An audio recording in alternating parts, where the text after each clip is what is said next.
Bienvenue sur Africa 24 dans cette nouvelle édition du QG Weekend. Voici les titres de l'actualité en Gambie.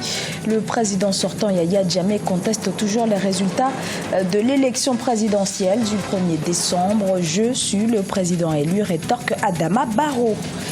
La sécurisation de l'espace maritime. Le continent africain fait face au trafic et à la piraterie alors que 90% des importations et exportations transitent par la mer. La Côte d'Ivoire et sa littérature en pleine effervescence avec notamment le poète Albert Debony qui lance le concept de noiritude, un concept littéraire mais aussi politique. Le Burkina Faso célèbre ce dimanche 11 décembre ses 56 ans d'indépendance. L'occasion pour le chef de l'État, Marc-Christian Kaboré, de s'adresser à ses concitoyens. Un message axé sur l'unité et le rassemblement pour le président qui fait face à un mouvement de grève qui paralyse le pays depuis des mois. On écoute les précisions de notre correspondant Burkina Faso, Jean-Paul Ouedraogo. Oui, donc nous sommes à Kaya, chef-lieu de la région du Centre-Nord, ou encore la cité du Puy, alors qui accueille la 56e édition de la fête nationale. Et comme déjà le témoigne l'ambiance faite ici, sur l'axe du défilé où nous sommes, il faut dire que c'est toute la ville qui est en effervescence, et c'est donc depuis plus d'une semaine d'activité. C'est vrai, dans quelques heures, se tiendra ici même, sur l'axe du défilé, la parade civile et militaire, qui verra défiler les forces vives de la nation. Mais avant, il faut peut-être préciser que c'est un 56e anniversaire qui se tient donc dans un contexte de démocratie reconquise,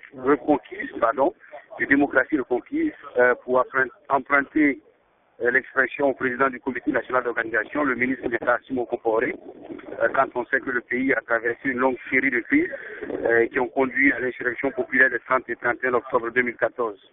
Donc, sur le plan politique et économique, la célébration tournante de la fête de l'indépendance à Kaya, on va dire, a entre autres permis donc de doter la ville d'infrastructures, des infrastructures modernes, à l'instar d'une maison dédiée à l'artisanat, par exemple. Ici, à Kaya, l'artisanat est une activité économique majeure de la région, et également d'une maison des élus afin de faciliter la mise en œuvre donc de la politique gouvernementale de façon décentralisée.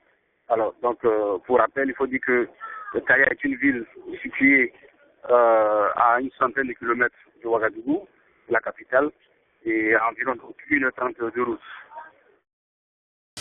Le président sortant Yaya Jammeh ne reconnaît plus sa défaite électorale face à Adama Barrow. Plus d'une semaine après la présidentielle, la situation politique est donc plus que jamais confuse en Gambie. Graziella Chakunte. Je rejette ces résultats dans leur totalité. En d'autres termes, je n'accepterai pas ces résultats basés sur des erreurs. Yaya Jammeh, l'imprévisible, n'a pas failli à sa réputation. Après avoir reconnu sa défaite à la présidentielle du 1er décembre, le président gambien a fait volte-face ce vendredi 9 décembre 2016. Il dénonce un scrutin entaché d'irrégularités et réclame la tenue d'un nouveau vote. Une douche froide pour l'opposition qui se réjouissait de la perspective d'une alternance démocratique. Ce revirement était-il prévisible? Oui, selon certains observateurs. Beaucoup d'observateurs l'ont mentionné, disant que c'était trop facile que le président Yaya Jammeh puisse aussi facilement accepter les résultats. Mais bien entendu, un président de la République qui acceptait les résultats des élections ne pourrait qu'être cru. Mais Yaya Jammeh est un président spécial et il vient encore une fois de confirmer qu'il est un président non seulement spécial mais extraordinaire et imprévisible également. Une erreur stratégique qui risque de coûter cher au président élu Adama Barrow, car dans une apparente tentative pour s'assurer la loyauté de la hiérarchie militaire, le chef de l'État sortant a accordé des promotions à quelques 250 officiers et officiers supérieurs. De leur côté, les leaders de la coalition d'opposition se sont réunis pour débattre de la position à adopter. L'appel à manifester a laissé place à un appel au dialogue ce samedi. L'opposition doit appeler au calme parce que ça ne sert à rien de verser du sang, ça ne sert à rien de créer des émeutes. Ce qu'il faut, c'est que l'Afrique doit à présent régler le problème de Yaya Jammeh et l'Afrique doit le régler le plus vite possible. L'Union africaine, l'OUA, la CEDEAO, les Nations unies, ils doivent à présent agir. Il faut aller trouver Yaya Jammeh là où il est. À l'échelle internationale, les condamnations face à ce revirement sont unanimes. Suffiront-elles à faire reculer le président Jammeh? Rien n'est moins sûr, d'autant plus que selon le ministre sénégalais des Affaires étrangères, un avion dépêché par la CEDEAO avec à son bord sa présidente Ellen Johnson Sirleaf s'est vu refuser d'atterrir à l'aéroport de Banjul. Pour l'heure, une chose est certaine, les cartes ont été redistribuées en Gambie et bien que divisée, l'armée aura certainement la plus importante mission à jouer. Quel sera son positionnement? Les regards sont désormais tournés vers elle. Avec un total de 13 millions de kilomètres carrés de zones économiques maritimes et 17% des ressources mondiales en eau douce, l'Afrique pourrait générer plus de revenus dans le domaine maritime. Mais problème, celui-ci est toujours la proie au trafic et à la piraterie. C'est un reportage d'Emmanuel Minimono. Sur les 54 États que compte l'Afrique, 38 sont des États côtiers. Le continent pourrait tirer un meilleur profit de ses mers grâce à la mise en place de politiques adéquates, coordonnées entre les différents pays et axées sur la lutte contre certains fléaux, dont le terrorisme, la piraterie et la pêche illicite. Selon des experts, ces défis ne peuvent avoir de réponse certaine que dans le cadre d'une mutualisation des politiques de sécurité au niveau continental. Il y a des défis énormes en dehors des défis sécuritaires. Nous avons des défis économiques. Il faut des politiques de coopération intégrées pour pouvoir justement faire face à ces défis-là. Il est important justement que nous puissions aller dans le cadre de la coopération bilatérale, de la coopération multilatérale, aller faire d'autres pays pour pouvoir faire face aux défis. Avec près d'un tiers de la population de l'Afrique de l'Ouest, soit 31% vivant sur le littoral, les océans sont un moteur de croissance et de prospérité selon la Banque mondiale. Les zones maritimes sous juridiction africaine s'étendent sur près de 13 millions de kilomètres carrés, y compris les mers territoriales, et environ 6,5 millions de kilomètres carrés de plateau continental. La gestion de ces espaces passe par une formation adéquate des acteurs du secteur. Pour y parvenir, il faut non seulement des moyens matériels, mais il faut surtout des moyens humains.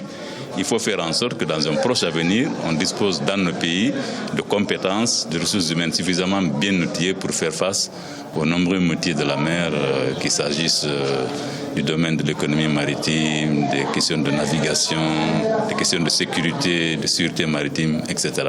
L'existence d'un centre de formation de niveau international comme l'Académie régionale des sciences et techniques de la mer d'Abidjan est citée comme un exemple. Les spécialistes encouragent les États à renforcer la coopération au sein de cette école afin de former des cadres aptes à mettre en œuvre des politiques intégrées au niveau continental. Au Mali, les confréries traditionnelles africaines et panafricaines sont actuellement en conclave à Bamako. Ces confréries sont ivoiriennes, camerounaises ou encore guadeloupéennes. Leur combat, promouvoir les valeurs ancestrales du continent africain. Reportage Mokhtar Bari. Au Mali, les pratiques ancestrales africaines sont à l'honneur. Ils sont béninois, camerounais, ivoiriens et de la diaspora. Ces détenteurs des sciences occultes africaines réfléchissent sur les voies de solutions pour sortir l'Afrique des crises et guerres incessantes. Chasseurs d'oiseaux, prêtres vaudous et adeptes de l'égyptologie se donnent la main pour rappeler l'importance des valeurs traditionnelles en Afrique. Les autorités maliennes saluent l'initiative tout en rappelant les vertus de tolérance et d'intégrité des traditions africaines. Donc, je pense que c'est une faiblesse, un complexe que de nier les sociétés secrètes initiatiques. C'est un complexe intellectuel qu'il faudrait dépasser. Et il faut le dépasser. Il faut le dépasser. Il faut le dépasser.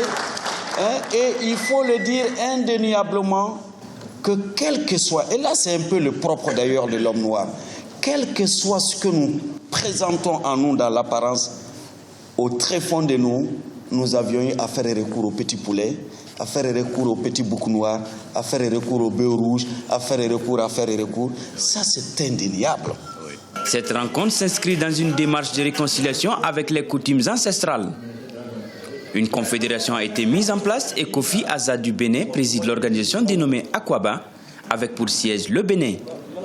L'Afrique doit sauver l'Afrique, c'est l'objectif affiché par les participants. Avec toute l'Afrique noire, les hommes politiques, c'est nous qui leur donnons le pouvoir.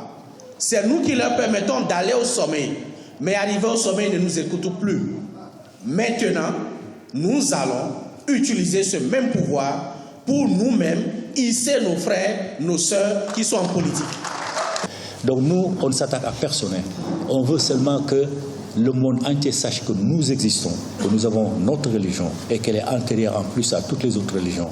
Et qu'on nous respecte pour ça, que tout le monde sache que nous avons notre place, surtout que c'est notre continent, c'est nous qui sommes ici, majoritaires, donc on nous respecte. On veut vivre avec tout le monde, cohabiter avec tout le monde dans la paix. C'est ce que nous cherchons. Des chants, danses et pratiques mystiques africaines ont rythmé la cérémonie. La diaspora africaine venue de la Martinique, de la Guadeloupe, Haïti, France, s'est fortement mobilisée et a vibré aux sonorités mandingues et caraïbéennes. La rencontre entend lancer un mouvement panafricain pour le renouveau de l'Afrique. Le poète ivoirien Albert Debony a récemment lancé un nouveau concept littéraire appelé Noiritude. Plus qu'un concept, une idéologie qui vient dire non à l'obscurantisme et à la négativité souvent associée aux hommes et femmes noirs. Reportage Olivier Conan. Depuis quelques années, la littérature ivoirienne connaît un renouveau. Confirmés ou débutants, les écrivains mettent régulièrement sur le marché des livres dévoilant le résultat de leur imagination. Ces ouvrages font parfois la promotion de concepts nouveaux.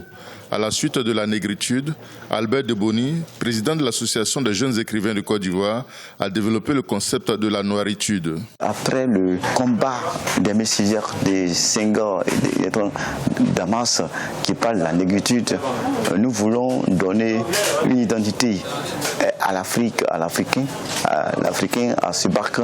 Et nous voulons que les Africains se battent pour relever les défis. Ça aide de construire l'Afrique, ça aide de bâtir l'Afrique. Donc c'est un instrument pour que puis dire tu ne plus pleurer, mais l'Afrique est une Afrique qui doit être une Afrique émergente. La vitalité de la littérature ivoirienne ne se traduit cependant pas par des ventes records. La plupart des livres se vendent à 2 ou 3 000 exemplaires. Les écrivains doivent s'adapter au goût des lecteurs. Il y a les éléments stylistiques qui ont trait donc à la forme, puis à la trame même, c'est-à-dire l'histoire racontée dans l'œuvre.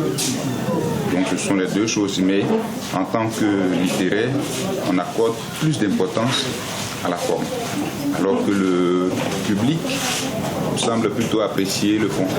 Malgré le foisonnement de la littérature ivoirienne, la grande majorité des écrivains ne vivent pas de leur art. Ils sont obligés d'avoir un autre métier parce que les ventes des livres ne sont pas rémunérateurs. Ce journal a été réalisé par l'ensemble de la rédaction. Nous vous remercions pour votre fidélité. Dans un instant, une nouvelle édition de l'actualité sur Africa 24.